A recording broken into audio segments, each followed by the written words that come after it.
Charles and Rose Ponzi, or Carlos and Rosa Ponzi, official records, CP's statements versus the facts. Who was Charles Ponzi? As Judge Anderson wrote in 1924, for egotism, arrogance, and fundamental scoundrelism, Ponzi had no equal. Here is his photo with permission from the Leslie Jones photography collection, labeled a confident Charles Ponzi. This was in 1920. I would label it instead a smug Charles Ponzi. You may have heard of a Ponzi scheme. Ponzi didn't invent the scam, but is one of the best-known users of it. And this is from the FBI website that says that scammers use money collected from new victims to pay the high rates of return promised to earlier investors. Payouts give the impression of a legitimate money-making enterprise behind the fraudster's story. In reality, investors are the only source of funding, and the people who come in at the end are the ones that are hurt the greatest. There certainly is enough written about CP and his wife Rose. He even wrote his own partial biography. But as a family historian, I bring to the table the need to find official documents that defined his life. Once we find these, we can evaluate statements made from him and about him. I was first interested in CP when I found his attempt to become a U.S. citizen. We'll talk about that later. It was one of my examples in my U.S. naturalization YouTube. My interest again rose when working with Boston ship records in 1921. I have a YouTube on that. I saw then many articles on Charles and his wife. I'm going to show you over a dozen official documents of his life and of his wife Rose that I found online, and I'll show you where to find those yourself. They are legal documents sworn to by CP or others and assumed to be accurate, such as birth and death certificates, ship manifest answers, naturalization applications, and so on. The document images come from two main sources. The first one is at FamilySearch.org. Registration is required, but it's free. The second one is from the free website that the National Archives catalog is at, and I show you the address of that. I will put in the show notes where to find my video documents. I'm also going to show you non-official statements about his life that depend on his memory or manipulation of events. Those include newspaper interviews, some paid for, and articles, his autobiography, and other sources. Also included are 3 U.S. Census sheets on the Ponzis. Consider these less reliable than the official material. So somewhere around 1935 and 1936, Charles Ponzi wrote The Rise of Mr. Ponzi. I don't think the book was ever copyrighted. In any case, the book's content is in the public domain in the U.S., and we're going to be using that during this talk. Using the subscription service newspapers.com and searching for Charles Ponzi and other keywords, I found many newspaper articles. I also used the free website at the Library of Congress called Chronicling Historic American Newspapers. And there are the addresses of that. 2 articles on his life up to 1920 are worth referencing here. One of them on the Boston Post, August 9, 1920, Ponzi relates story of his life. And the other one might have been actually used by the same person, by Herbert Caryl in the Springfield, Massachusetts Daily News 3 days later. Ponzi's life story shows him widely talented with big financial ambitions. I'm not going to spend a great amount of time about the specifics of his life of crime. Other writers have covered that material well. I'll just provide enough for the timeline I am generating. Okay, let's start with his birth and a question about birth location. So Carlo Pietro Giovanni Guglielmo Tebaldo Ponzi was born on March 3rd, 1882. That's not in dispute. Was it in Parma, Italy, as stated in his autobiography and interviews, or in Lugo, Italy? So we'll figure that out, because the next image is his birth registration. It's obviously in Italian. You can see Lugo is the answer as to where he was born. I found this at the Family Search website. It is the civil records, registration records of the province of Ravenna. Thanks to Cy Schofield for helping me find this record, because even though there is a name index here, I could not find Ponzi in the name index. Instead, I had to go to the film that had the records for 1882, and on there I found what you had just seen, the registration. Parma is about 50 miles west-northwest of Lugo, and Charles did spend some of his childhood years in Parma. I have no idea why CP gave Parma as his birthplace, but it's an indication of the looseness of his public facts. If you go to Wikipedia, you will see they got it right, that Charles Ponzi was born in Lugo on March 3rd, 1882. And he didn't just tell the New York Times he had come from Parma. There was a lot of other places as well. Next, we will look at the ship manifest of the SS Vancouver arriving at Boston, Massachusetts in November of 1903. CP was 21 years old when he made the voyage. The ship voyage took 13 days and 12 hours from Naples, so he had a lot of time to spend money on it, and landed with 30 saloon, i.e. first-class passengers, 57 second cabin, and 908 steerage passengers. And you can see the ship manifest. You can see the sheet that Carlo is on. Show you that, and we're going to look at this in more detail. So from his autobiography, this is like a dark and stormy night genre of writing.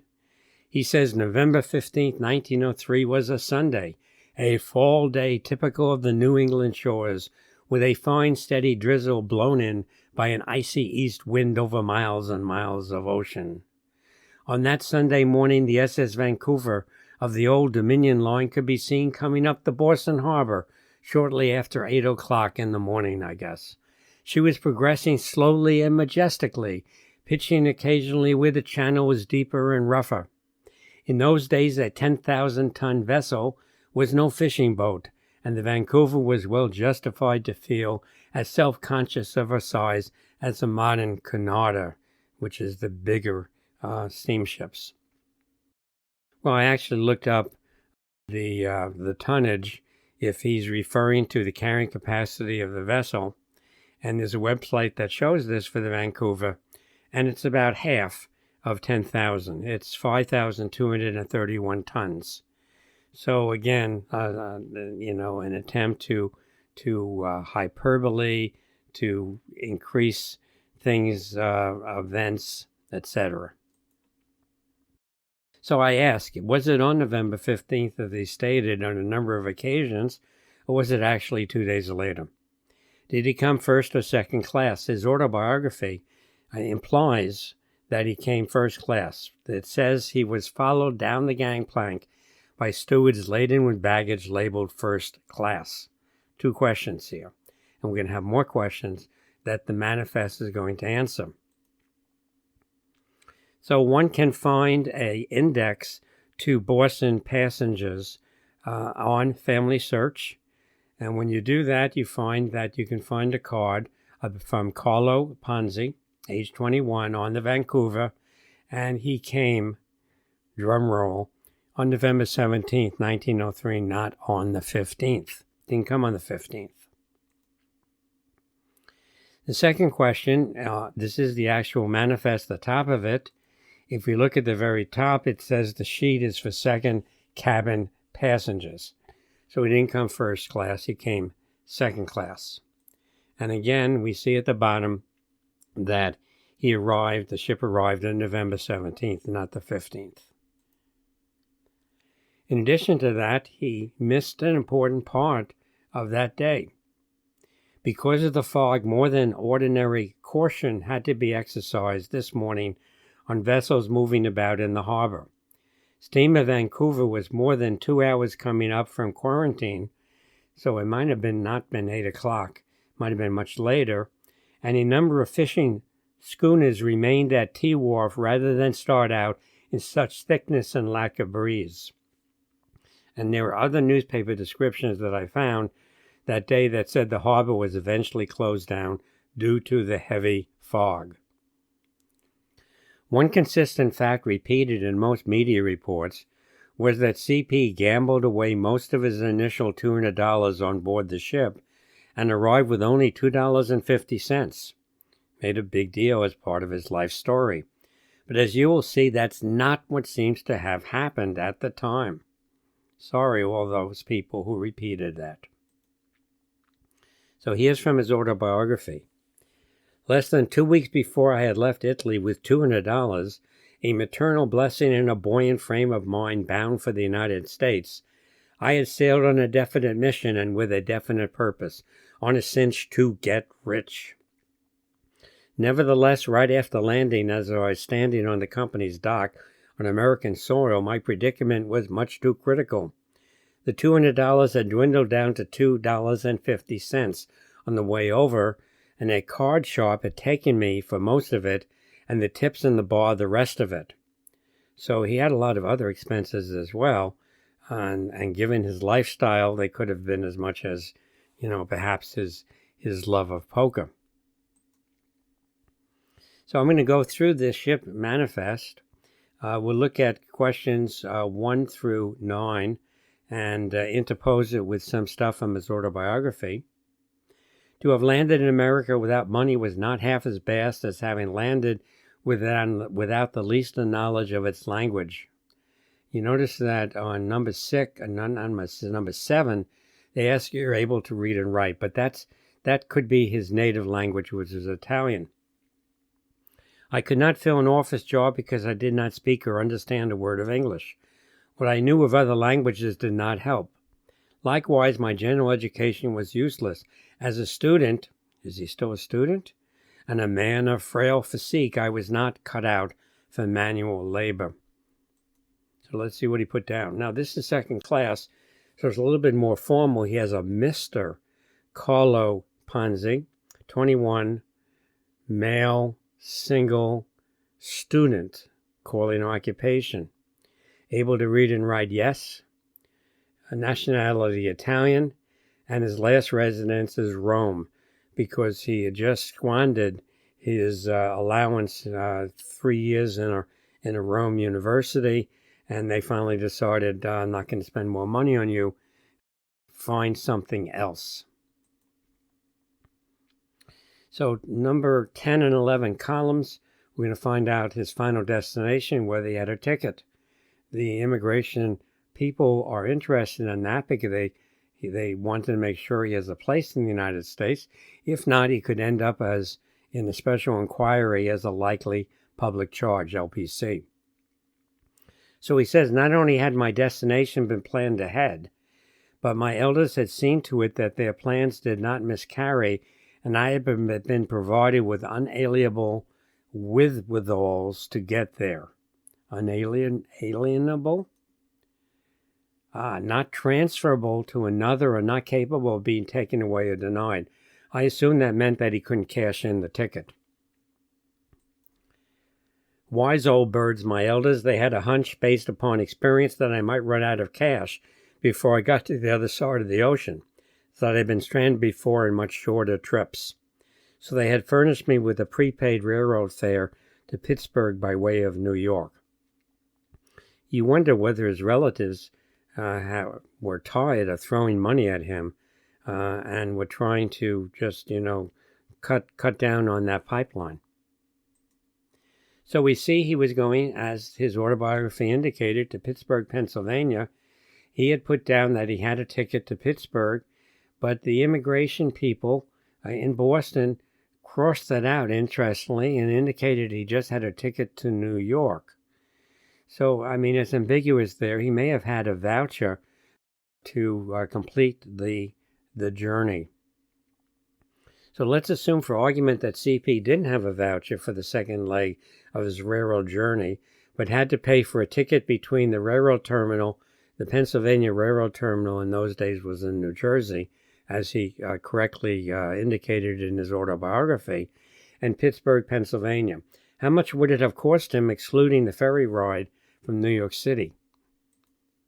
And I found here the price of travel by railroad in those days. If we look at this in 1903, the ticket was probably about 2 cents a mile generated. If we went by car today from New York to Pittsburgh, it's about 368 miles. And let's assume the railroad was the same mileage. A ticket would cost, in 1903, $7.43, which was a lot more than his $2.50 that later he claimed he arrived with. Now, before we look at the columns before column 16, I'll show you the answers for 16 through 20.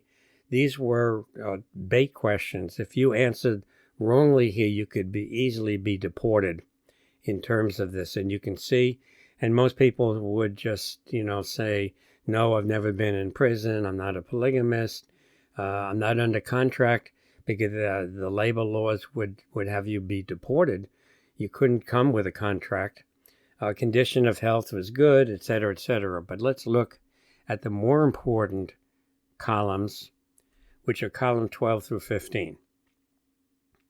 By whom was passage paid? You expect the uncle. Whether in possession of $30 or upward, and the left's how much. Now, it's often there are two numbers in this box. The first number is what they started on in the journey, and the second number is what the immigration officers asked or found, and would cross out the first one. Whether you ever been before in the U.S., he's never been before in the U.S., and he's going to join a relative in Pittsburgh, and they also want to know the name and address. What actually occurs? Surprise! He says he paid for the ticket himself, which he did not. Whether in possession, now there are double numbers there. The first number, and we'll look at that in more detail in a second. He's never been in the U.S., and he's going to his cousin in Pittsburgh. Cousin's name is there. And because they had asked on the manifest before to have put down the address, they asked him about that, and it was added to the manifest in Boston, probably 1202 Pennsylvania Avenue. And that's important. I actually looked at that address on the 1900 and 1910 census. But let's look at this important value here. And you can see that $60 is crossed out and $25 is there in Boston. At the end of this video, I'll discuss in more detail how these dollar numbers got on the manifest. But it looks like CP didn't have $200 from a relative at the start of his ship voyage, and didn't end his voyage to Boston with $2.50. Now let's put this in light of how much money was in 1903 versus the buying power of the same amount in 2024. If he was given $200 in 1903, that was over $7,000 buying power. Do you think his relatives, after his checkered career, would give him that much money? Even if he came with $60, that was over $2,000. That was a lot of money. $25 that shows was about $892. I wouldn't call that penniless. And even $2.50 in 1903 was over $89. It would easily have gotten him to Pittsburgh, and he had relatives there. Before we leave this arrival information, the August 12, 1920 newspaper article by Caryl stated CP arrived on November 17th. He got that right. And he went to live with his second cousin. There's no mention there of that it was a second cousin. And there's the cousin's name on 1202 Pennsylvania Avenue. And so I suspect that Caryl had access to the ship manifest, actually had seen it, did the extra research, and he also had access to CP's interview from 9 days earlier. Though I even suspect that Caryl might have even done that. He wasn't given the name on the article. He was on this particular paper in August 12, 1920. So continuing with his autobiography, he said, I had been destined for Pittsburgh, the Smoky City of Pennsylvania, as the presumptive abode of some fifth cousin of some third cousin of ours. Well, presumably, Caryl found out it was his second cousin. Again, there's a certain amount of hyperbole there. Allegedly, this cousin was a railroad contractor, but in reality, one not beyond petty pilfering during the slack season and grand larceny. Which goes to show that allegations in general, including Charles Ponzi, whether in court or of elsewhere, must be taken with a grain of salt. Well, yeah, true. And that includes that $2.50. Next, let's find out what CP was doing from 1903 to 1907. According to Cyril's overview of his life, quote, homestick for Italy, Ponzi goes to New York in 1904. New York from Pittsburgh. Works in hotels and restaurants, grocery store, macaroni factory, engages in confidential work for the Italian government. And you'll see that this is kind of something that Charles was telling people, whether it was true or not. Goes to Providence, Rhode Island, and then to Canada. So it happens I did find Ponzi on the 1905 New York State Census. He's actually a lodger in Bronx, New York, and there is the Assembly District, election district number. Census day was June 1st, 1905. This is a state census. This is not the U.S. Census. And here is the pages of that census. We'll look at it in more detail. He is on East 174th Street, 753. It looks like it's a duplex. And there's Charles Ponzi. It looks like it's him. He's 23. This is 2 years later. He came in when he was 21. Italy. He's been in country for 2 years. He's an alien, and he's a laborer. And in fact, they made a day laborer to be even higher resolution. So let's figure out what a day laborer is. Aha. Here's one definition. One who works by the day or for daily wages, especially as an unskilled laborer, which does follow through what he thought of his skills on his autobiography. I also looked through what are called city directories. Turns out the New York Public Library has a good collection of city directories of Manhattan and the Bronx, hoping that I would see him there and document where he was. And I did not find Charles Ponzi on the city directories of Manhattan and Bronx in those 3 years. He doesn't show, even though he showed on the Bronx census, he doesn't show on the city directories. So he may have shifted around quite a bit like he indicated. CP told the Boston Post, that was his interview on August 9, 1920, about his next years. He said, in 1906, I left New York and went to Providence. From then on, I was engaged in investigations. The nature of these, confidential work, should not be of interest to the public except to say that it led me through Canada. Here, Ponzi told the postman, well, the work included, promise you would not reveal it at this time. So he gave this person some explanation of these, quote, missing years. Well, this was August 9th. 2 days later, the Boston Post disclosed that he had a criminal record during those years and was in prison in Canada and the U.S. and the criminality occurred in the U.S.-Canadian border, one of the events. Initially, CP denied, then confirmed those facts. So much for his, quote, confidential work for Italian government that he couldn't discuss publicly. From 1907 through 1910, Ponzi was in Montreal, Canada, worked at a bank that was actually using a Ponzi scheme, not called that at the time, and then served time for a forged check. He used Charles Ponzi, Charles Bianchi as his aliases, also Carlos. Released, he was probably about 1910. He was then arrested for smuggling Italians from Canada into the U.S. and served a 2-year prison sentence in Atlanta, Georgia.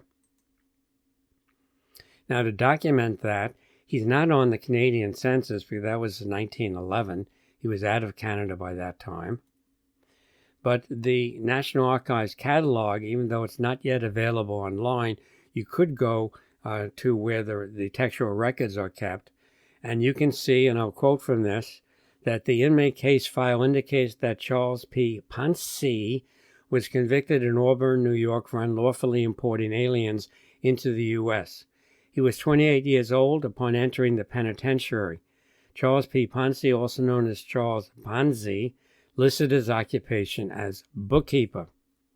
So you can see some original documents. One part of CP's autobiography of this time caught my attention, a made-up conversation. He did a lot of those in his autobiography. Immigration inspector: you have effected an illegal entry into the United States. None of you had a permit to enter. CP's response: since I went to Canada 3 years ago, I have come in and out of the United States 6 times without a permit. I was never asked for one. Well, if he went back and forth that many times, immigrants coming into the U.S. were required to pay a head tax. There were standard entry points, and records were taken on both the Canadian and U.S. side of the border. I looked on Family Search for his name for U.S. border entries from Canada and on Ancestry.com for entries into Canada. I did not find his records. Maybe you'll have a different result, but I think he probably only went once into Canada and once out, and they were both probably illegal entries. The next years, about 1912 to 1916, he worked in the southern part of the United States. One item of note was his donation of skin to a burn victim. That seems to be well documented, at least in terms of newspaper articles at the time. In 1917, it was reported he made plans as a reservist, which were being called up by the Italian government, to return to Italy to fight the war, but had a change of mind on the ship just before sailing. In fact, there was an article claiming he jumped off the ship and swam to shore when he had some sort of argument with an Italian consul. Who knows? So let's look at Rosa Gnecco, his future wife, Rose. Let's look at her occupation in 1917. Probably that year he first met her. We'll talk a little bit about the marriage in a second. And I noticed that in a number of biographies that she is listed as a stenographer. So my question is, was she a bookkeeper, like Ponzi said he was, or a stenographer?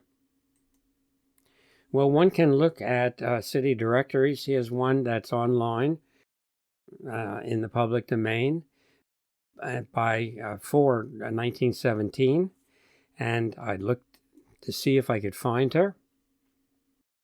This is the Somerville directory, Somerville, Massachusetts.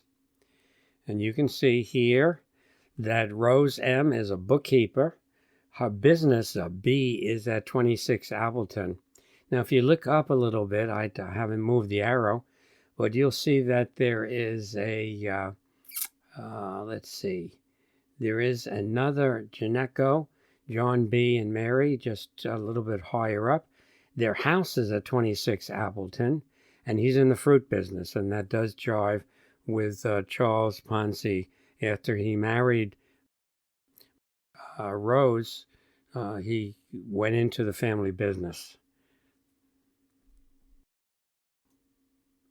So let's look at Rosa Gineco, her marriage in February 1918. Ponzi's autobiography. 8 months later, after he met her, in fact, he told her on his first date that he was going to marry her. Rose and I were married at a little church around the corner in Vine Street in Somerville. She has been my companion ever since, that faithful, loyal little wife who has never faltered in the many days of sorrow and adversity, the one inspiration that has enabled me to face the most crucial crises of my life with a heart steeled by a reciprocal love. And throughout the newspaper articles, etc., no one ever blamed Rosa as being part of the scheme. It was very likely she didn't really know much about what her husband was doing in terms of the money situation. So here is their marriage certificate. Somerville, February 4th, 1918. Charles Ponzi. Oh, look, he puts down that he was born in Lugo, Italy. And his wife, Rosa, occupation is a bookkeeper.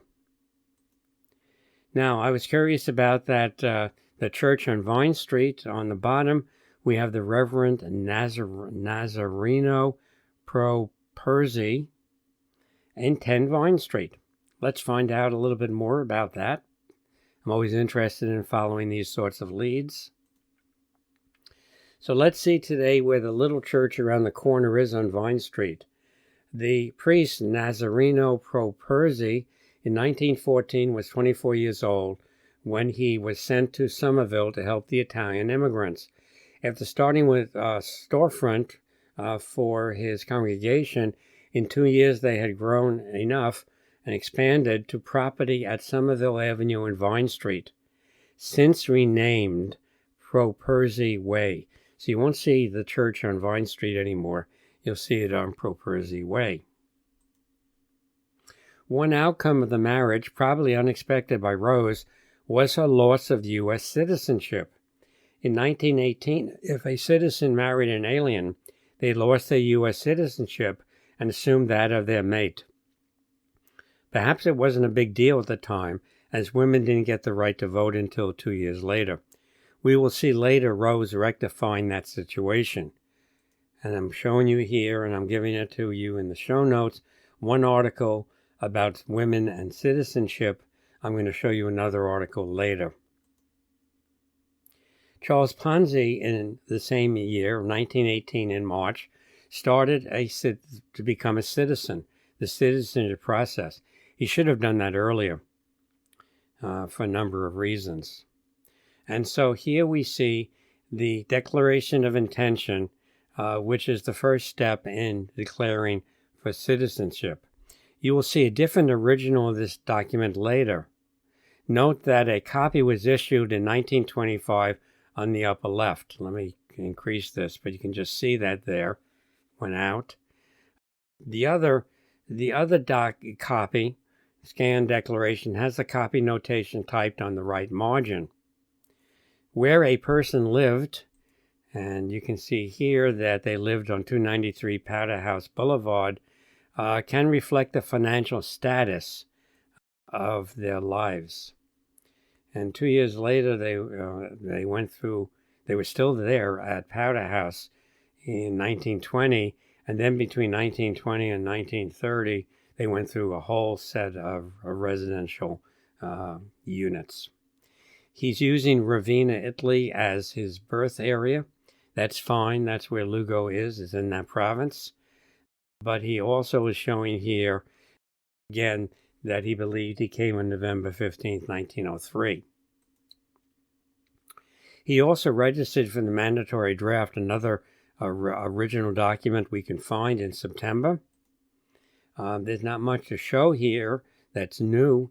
He's living at this Powder House Boulevard. His wife is Rosa. He, in the alien category in the center of the left, he has declared that he wants to be a U.S. citizen. That's where that Declaration of Intention, or it's also called First Papers, are.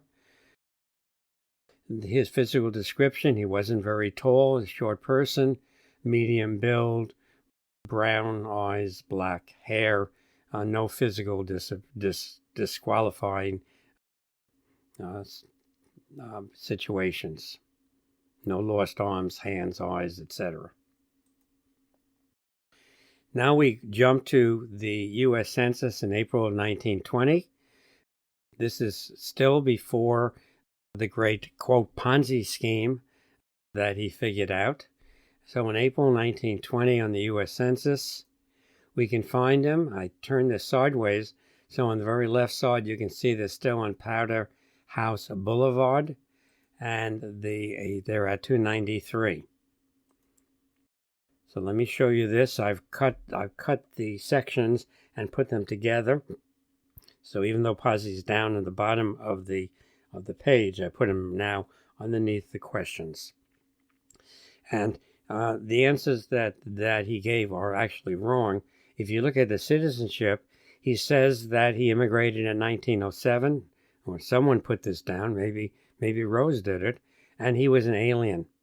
You notice also that Rose's citizenship is blank because it implies that she's the U.S. citizen. In fact, what should be there is that he immigrated in 1903, and the PA should be in that box, meaning First Papers, and actually Rose should have alien there, AL, which is not there. So maybe she didn't know at that time that she had lost her citizenship. We go along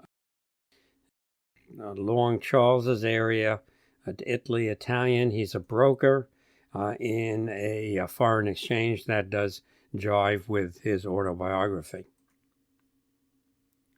So what happened between this and, let's say, July 24th, 1920? Well, on July 24th, 1920, the Boston Post ran a front-page story with the title, quote, "Doubles the money within 3 months. 50% interest paid in 45 days by Ponzi. Has thousands of investors." Well, wouldn't you want to invest in something like that? And many more besieged him to take their money. This is on July 24th, 1920. It came to an abrupt end when Charles Ponzi was arrested on August 12, 1920, for illegal use of U.S. mails. He eventually pleaded guilty and served a prison sentence. The National Archives has records of his case. So you'll see here, U.S. versus Charles Ponzi, a criminal case file number 2880. And there's also a case file 2881. You can see there it says Charles Ponzi on the 22nd day of July in the year 1920 at said Boston for the purpose of executing said scheme and artifice to defraud, and in attempting so to do unlawfully, knowingly, and willfully did cause to be placed in the post office, blah, blah, blah, blah. So there went the Ponzi's new lifestyle.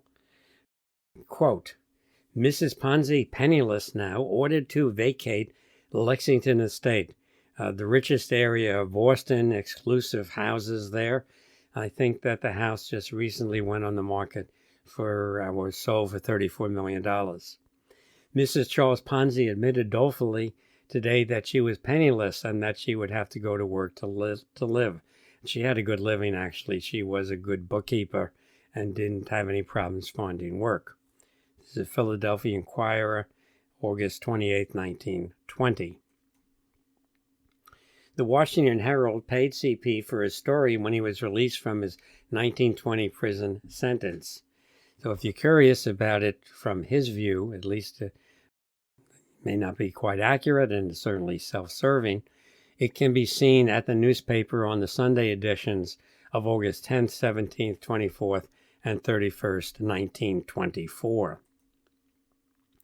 When he was paroled from that after 3.5 years, he was promptly rearrested for state charges of larceny, and after 3 trials where he maintained he did not intend to defraud, the first he was acquitted, the second deadlocked, the third he was convicted in 1925.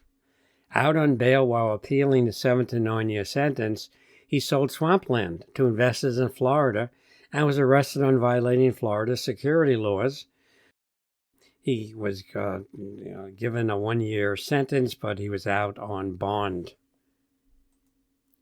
He was also facing efforts to have him deported after his next prison sentence in Massachusetts. He tried to escape to Italy in June of 1926 as a waiter on the C. Vos non vobis ship using the name Andrea Luciani, but was caught in New Orleans and eventually sent back to Massachusetts to serve his second prison term. I tried to see if Andrea Luciani appeared in any crew lists of the ship when it stopped in New Orleans. I kept looking for documents that I could show you. The National Archives catalog has some crew lists, but I could not find the ship on its outward journey. So here is from the catalog. You can see the June 1926 actually has a series of crew lists of vessels arriving at New Orleans, Louisiana. And I went through that. Even though in early June the ship is shown, but it was going toward the west ports. Now it was going toward Italy. I did not pick it up. Between CP's jail terms on appeals and bonds, there were official documents generated for him and Rose that I want to show you. Also, I want to talk about his efforts for clemency. So Rose got back her U.S. citizenship. The laws had changed. And so here is the index card for her. They're now at 187 Strathmore Road in Brighton, Massachusetts. There's the place of her birth. She's a housewife, has an occupation. She was probably actually doing bookkeeping. And she was admitted back as a citizen on April 27th, 1925. You can find that on Family Search. You can also find a petition for naturalization here. You can see when she put down where her husband Charles was born, she put down Lugo, Italy. She says that she declines her allegiance to Victor Emmanuel, King of Italy. She never actually left the U.S. at that point. And then on the bottom, if you look at her witnesses, the first witness, Lillian Mahoney, is living at the same address, 187 Strathmore Road, which today, if you look that up, is an apartment complex. So going through a set of residences. I'm also showing you here another essay on U.S. citizenship of women who married aliens, etc. So you now have 2 of them if you're interested in that topic. Charles Ponzi tried to become a citizen, submitted his petition at this time, but his application was dismissed. He never became a citizen. Here is his card, and it shows on the bottom, dismissal June 8th, 1925. Same address. Place of birth, Ravenna, Italy. Occupation, clerk. Charles's explanation for why he was dismissed. This is in 1926 when he was in Texas under lock and key. Ponzi says he is 44 years old, a native of Italy, and has his first naturalization papers. His second papers, he said, were refused him. Okay, why? The National Archives catalog has the naturalization petitions of Rose and Charles. CP's documents are found at the Archives catalog. I'll show you that there. But I have a different set of images for Charles, naturalization petitions, that I saved several years ago in one of my files, but now I cannot find where I saved them from. If you can find the source of my documents, let me know. And those have different information, more information. Let me show you that. So here's the National Archives images. They show 3 images. They're separate images. The first one is the Declaration. You'll see that on the right side it's typed when they made a copy. So it's a different original as you first saw. And then there's the petition on image 2 and image 3. But what I have looks like the same photographing sequence, but now there's this white piece of paper on the right. Then they retook the picture and turned it over, and you notice also that these pictures are double pages on the same image. So let's look at that. Blow it up. So this is from Charles Ponzi, U.S. America District Court, Massachusetts, petition for naturalization of Charles Ponzi. Petitioner's motion, Charles's motion. Being advised that my petition for naturalization, numbered as above, and filed in this court on the 28th day of March 1925, does not conform to the naturalization statutes in that it is not properly verified by the attesting witnesses, I move that it be dismissed without prejudice, so that it could resubmit it in the future, although they probably would never agree to it. And this from a newspaper article. Why did he withdraw his petition? The statute requires that the petitioner and his witnesses swear that the applicant has been of good moral character for a period of 5 years. Neither Ponzi nor his witnesses were able to swear to that. They said he was of good character. You know, he was a likable guy. He had to be a con artist, accepting a conviction in a federal court for using the mails in a scheme to defraud. Ponzi was told he would meet with dismissal if he faced the bar in open court, and that he might better permit his dismissal quietly. So Ponzi chose the latter course and wrote out his assent to the dismissal.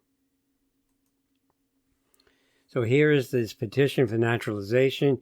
You see in the upper, toward the upper right, it said it's dismissed. You notice that he puts down he came on the 15th of November. He also puts down he was born in Ravenna. That's unusual because in order for him to have what is called a certificate of arrival that shows that they found his arrival record, they would have told him to change that on his petition. And then on the bottom, we see one of his witnesses, Henry Mahoney, probably the husband of the one that was a witness for Rose, on the apartment complex address, 187 Strathmore. And then written in the witness's statement, when they say, yeah, we can swear he's a good moral character, a person of good moral character, accepting, they wrote in, for his arrest in 1920 at Boston for using the U.S. mails in a scheme to defraud, and in Massachusetts state courts for larceny and conspiracy. Let's pick up the crime timeline when CP was captured in New Orleans trying to escape the country in 1926 and transferred to Texas, where he fought extradition to Massachusetts. Ponzi appealed to every entity he could think of and every trick he could for clemency so he could be deported without serving state charges in Massachusetts. He appealed to U.S. President Coolidge, the governors of Texas and Massachusetts, and even to Premier Mussolini of Italy to save an Italian patriot. He threatened if clemency wasn't granted, he would tell what I know about all attorney generals, bank commissioners, and others. He even threatened suicide. CP had Rose and his mother. He had brought his mother over from Italy to live with them. But CP had Rose and his mother visit Italy in 1926 with a petition to the Premier for help. signed by many Italians. This was reported in 1926. Aha, so if Rose and his mother left the country, there's no official records that I could really see on that, but I could see any returns.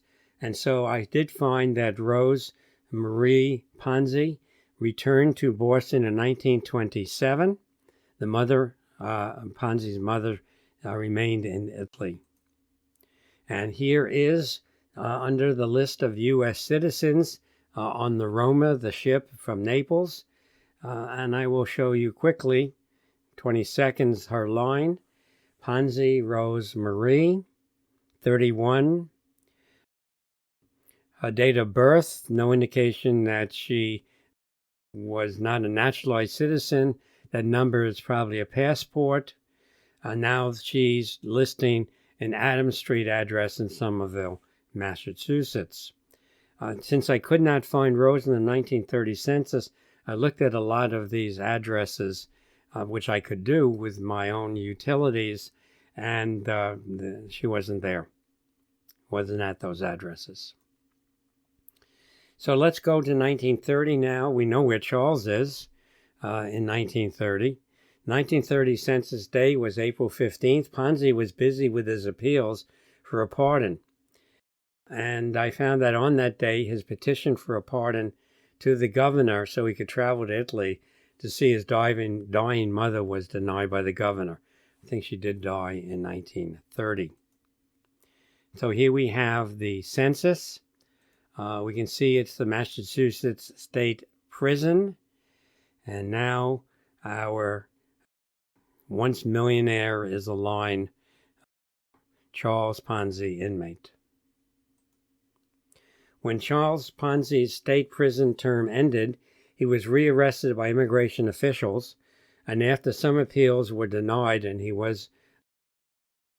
couldn't make bond, so he was in the Boston Immigration Center where they detain people. He was deported on October 7, 1934, back to Italy. The National Archives catalog has 2 files of his appeals. So here's one of them where he's writing, or actually it's a petitioner for writ of prohibition versus U.S. Commissioner of Immigration for the Port of Boston. Here's another one which is not yet available online, in which he's addressing the Mary Ward, Commissioner of Immigration. And here's another image courtesy of the Boston Public Library Leslie Jones collection. I got special permission to have these, although I see some of these online without a notification that they got permission. I think it's in the public domain. And it was an event. You can see here the day that he was on the ship and they sailed, just a huge crowd of people. There were still people who believed in him, that they believed that he was going to make good his promise, and that somehow the federal government who stopped his bank, etc., if they just let him do what he did, they would have been repaid. But that didn't seem logical. So what happened after 1934? Well, after his deportation, there were snippets about CP in the newspapers. He wrote his autobiography up to his arrest for mail fraud. That's why it's the rise of, rather than the fall. He self-published that, but then had to ask for money to get it out of the printer. He wasn't going to finish a new book on the fall of Charles Ponzi. He got involved with a Brazilian airline. There was an article, Dateline Rio de Janeiro, January 1st, 1945, that I only saw in the Independent of Long Beach, California, which stated he had offered to reveal secrets of the vast system of Axis espionage in Latin America during World War II to the U.S. Embassy in return for restoration of his U.S. citizenship. They promptly refused, so he offered the information for cash to the Brazilian police, who promptly jailed him. He was always looking for an edge. A widely distributed article by Hoyt Ware and that's one of the newspapers I saw it in. He interviewed Ponzi, now semi-paralyzed, in a Brazilian charity hospital ward. CP acknowledged his schemes as criminal enterprises. He died there on January 18, 1949. Family Search has the official documents of his death. I found two of them, one here and one here. And you have the websites for these in the show notes.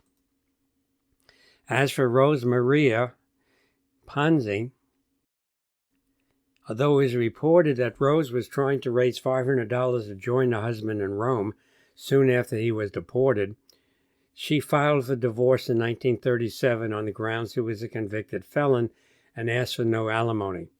Although CP opposed the request, it was granted. She continued to work as a bookkeeper. She eventually married Joseph Ebner and lived until age 98.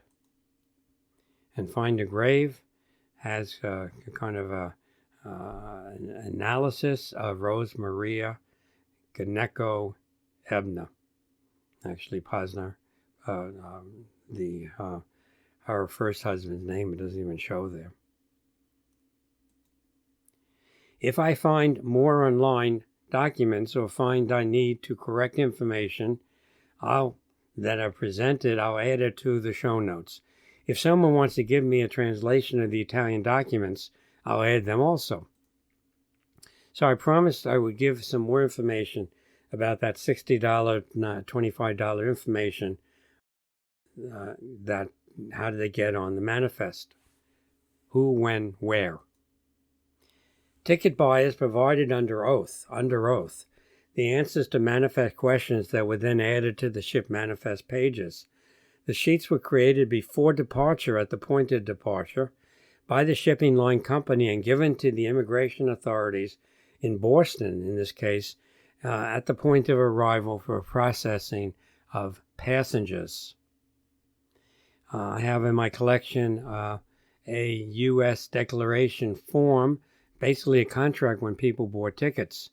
And the form warned the immigrant that they may be required to swear to the truth of the following answers if it be called for by the commissioners of immigration at the port of arrival in the United States. A false oath was subject to passion to fine or imprisonment.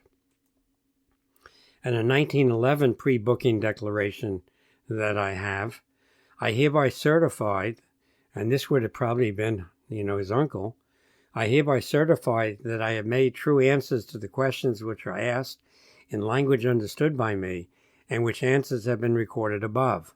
And I further certify that the copy of the U.S. laws of March 3rd, 1891, and of the subsequent laws of the U.S. relative to immigration was submitted to me and my attention called to, same before booking. Now it's interesting that American citizens on the manifest looked like they were not questioned on that money column. Some left it even blank. I never saw a cross out. Also the same for first cabin passengers.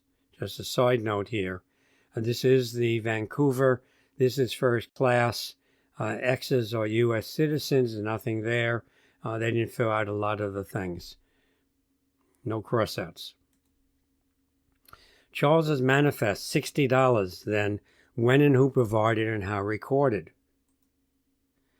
Well, the way that I'm going to try and convince you about this is if you look at this Vancouver sheet, this is for steerage passengers. You'll see that a number of passengers have a line over their names. Those are people who did not make the ship. So these are people whose line represents pre-voyage information. So we'll find out if their money was recorded even though they did not make the voyage. So the question, what is on the dollar column for passengers that did not make the voyage? Those are people with a line through their record, just to emphasize that. So this is Vancouver. This actually is second cabin. people. I don't think this is Charles's. I'm pretty sure it's not. You can see that this family of 3 crossed out shows $12. It also has no check marks. Those check marks obviously were put in by the immigration officials, and they do supply information on the other columns. If we go down here, nobody crossed out here. And then on the bottom, there's a family of 2. Now, this is interesting. There's a family of 3. In this case, there's just a dollar sign there. There's no amount shown. There's no check marks again, but there's no column data as well. So here's my conclusions as to when the initial dollar amount was put on the manifest. It was definitely before sailing. It may have been a 2-part process. First, the ticket buyer, CP's uncle, earned a spot on the manifest and then was asked to provide the answers to the questions which were put on the manifest before the ship departed. But it wasn't $200 that was put there. It was $60. Still a lot of money in those days. Who was responsible for the accuracy of the ship manifest? Well, it turns out the captain is, and the shipping company is. And the captain had to, and this is on every page of the manifest, sign in the presence of an immigration officer at Boston this affidavit that, according to the best of my knowledge and belief, the information in said list of manifests concerning each of said aliens named therein is correct and true in every respect. So where did the $25 come from on his manifest? Who provided that information, and when was it recorded? Well, it wasn't the shipping company. It was the immigration officials of Boston. And this is the whether in possession of $30 or more column for Charles's sheet. It's actually on image 750. I'll point out that it's confusing when I went through the Vancouver, that for the steerage people, they used $50 or upward, and then for the second class people, they used $30. Whether they had run out of forms or whether it was different for each group, I'm not sure. But here you see $40 check, $10 check. Second cabin. So note the check marks and the single value for dollars suggests to me that the inspector just asked for the amount. How much money do you have? $40. Check. However, if I look at 2 more sheets, I see on image 748 that the $10 is crossed out and the $10 is shown. That's interesting. Now, these may be done by different immigration officials as well. On sheet image 746, the $600 is crossed out and the $600 is put in. $40 is crossed out and $40 is put in. The cross-out and duplicate of the same amount suggests to me, it may be wrong, that the inspectors actually saw the money. So here's my conclusion as to when the cross-out and added dollar items occurred. When Ponzi went through U.S. immigration at Boston, the inspector either asked or less likely saw how much money he actually had and made the correction. In any case, CP indicated he had $25, that's where the information came from, when he entered the U.S., equivalent to almost $900 buying power today, not the $2.50 stated later by Charles in interviews and in his book, maybe stated 17 years later. Why do you do that? To make him look more sympathetic?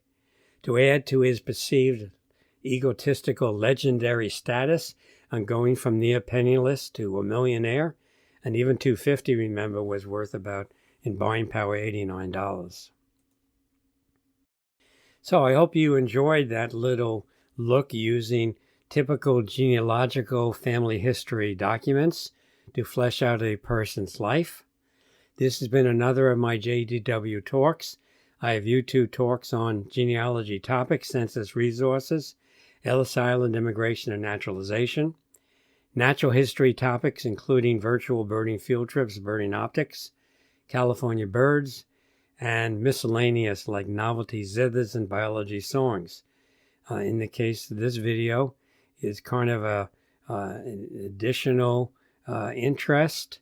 It's also within the genealogy topics as well. So I hope you enjoyed that, and good luck in your research and your look at history, and always look for official documents. Bye-bye.